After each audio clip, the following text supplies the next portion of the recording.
Our next guest has a deep passion for ideas, what he calls the lifeblood of innovation and the main event of the imagination. But not just any ideas, only ideas that solve a difficult problem in an elegant way. He defines an elegant solution as one that is both uncommonly simple and surprisingly powerful, and that achieves the maximum effect with minimum means. Matthew E. May is an innovative crusader and the founder of Edit Innovation. He is the author of the award-winning book, The Elegant Solution, Toyota's Formula for Mastering Innovation. His latest book is The Laws of Subtraction. Matt, thanks for being on the show this morning.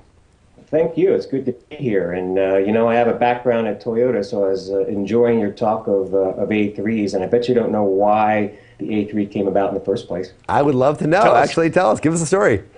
Back in the day when the best way to communicate, the fastest way to communicate was through fax. That was the biggest sheet of paper that would fit through a fax machine. Oh, excellent. Okay. All right. All right. Well, so Matt, just before we get kind of in depth into this, what is innovation? What is your definition of innovation? Well, you know, my definition of innovation, and there are thousands of them, some very, very complex, some pages long. Mine I borrowed and actually stole, I'm going to keep it, from David Neilman, who was the founder of JetBlue. And he says this, innovation is figuring out a better way to do something better, a way to do something better than it's ever been done before. I think one of the big problems that companies and people have is that when we hear the word innovation, we think of iPhones and iPads and gadgets and gizmos, and that's innovation. It's synonymous with technology, and that sort of excludes the everyman from the act of innovation. So it's a simple definition, gets rid of the silly arguments around, is this incremental innovation, is it radical, disruptive innovation, because at the end of the day, innovation really is about figuring out a way to do something better than it's ever been done before. Well, let me ask you this, and when I think of innovation, I think of it's kind of the way you wired. I mean, you've got an engineering mind, or you've got an artist mind, or you're geared towards management. I mean, to me, innovation is just something. You're an innovative person, or you aren't. So, what I've gotten from your readings and so forth is that it can be taught. How is that? Well, I think what you're talking about really are styles of innovation. More so than innovation or not. And perhaps they're better characterized as creative styles. Some of us are very innovative in an engineering way. Some of us are very innovative in a diplomatic sort of way. Some of us are very innovative in a task orientation. But I believe that we come into the world hardwired to create new knowledge. All you have to do is look at a child in a sandbox or in a high chair trying to figure out cause and effect by throwing her food on the floor and watching her learn and make the connections.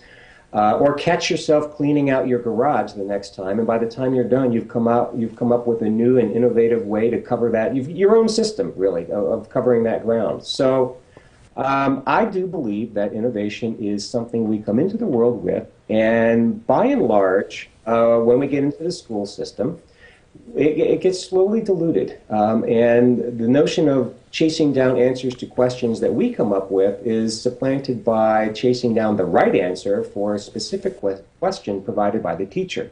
And that, carries over into the work world, and all of a sudden it's boss-centered work, and we've lost our ability to innovate, I think. Well, let's talk about that a little bit. I mean, you mentioned the same thing that's happening in the schools happens within the corporate culture as well.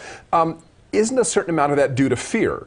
Isn't as corporations, aren't we afraid of being innovative, that there's a risk to it? I'm going to come up with some, quote, innovative idea, but it may fail.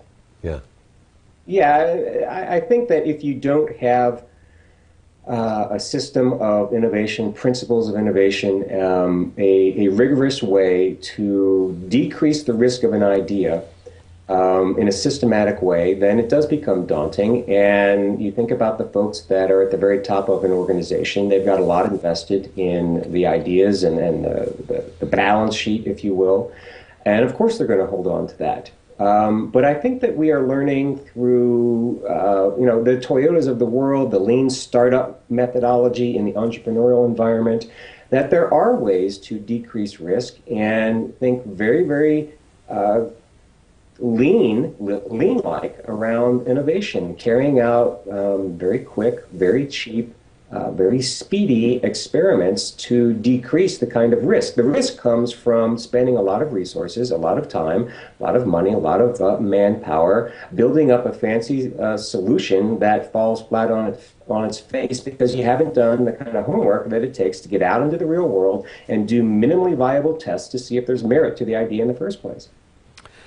You know, Matt, we love your website here, and certainly it's one that always catches our eye, your company, Edit Innovation. We're all editors here in one level or another. Yeah. So we like that idea. And you say that you believe the biggest opportunities for innovation can be realized by simplifying authoring and streamlining processes. And I think that you define that really through kind of the art and discipline of subtraction. So how do you define that? What does that mean? What does that whole idea of editing mean to you?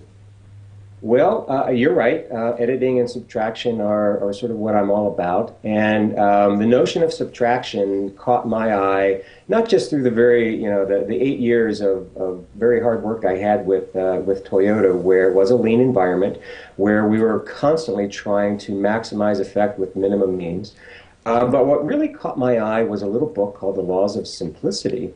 Back in 2006, when my first book came out, and when I saw it by John Maida, who at the time was at the MIT Media Lab, I thought, wow, that's the book I've always wanted to write. He just sort of has this Zen master way of simplifying things, a 100-page book. And the 10th law of simplicity really, really hung with me. Simplicity is about subtracting the obvious to make room for the meaningful. And that's really it in a nutshell. We are not, in any way, do we have a shortage of ideas. Most of them are big, bloated, and too complex. Certainly we don't have any shortage of complexity in the world, of noise in the world, but what we are lacking is a good signal-to-noise ratio. So how do you stand out and stay relevant in a world that's very noisy and very disruptive and distractive? I think it's through a subtractive process. We are trying to remove anything that is excessive or wasteful or confusing or hazardous or hard to use, even ugly, to make room for things that are more valuable and value-adding. Or it's restraint to stop adding those kinds of things in the first place. Real quick, can you give us an example of what you're talking about? Sure. I guess the one that springs to mind, I think, is the one that my 11-year-old daughter employs every single day, Instagram. When Instagram first started, it was not called Instagram. It was called Bourbon, B-U-R-B-N. And it was sort of a big, bloated app that tried to take the Photoshop kinds of capabilities and squeeze them into a mobile app. And no one used it. And it wasn't until the founders of Bourbon decided to step back, strip out everything but a couple very, very simple features that made it just intuitively easy for anyone to snap a picture, add a flourish, and send it around the world. And gosh, in the first 4 months of Instagram's launch, their growth rate was 4 times that of Twitter and Facebook when they launched in those first 4 months. So that's by streamlining. Of streamlining and simplifying. Okay, well, Matthew May, founder of Edit Innovation, thank you for joining us this morning. If you want more information on Matt and Edit Innovation, you can just follow the link below the player page there. That will take you right out to his website. Matt, thanks for joining us this morning. Thank you very much. See you soon. Okay, so long.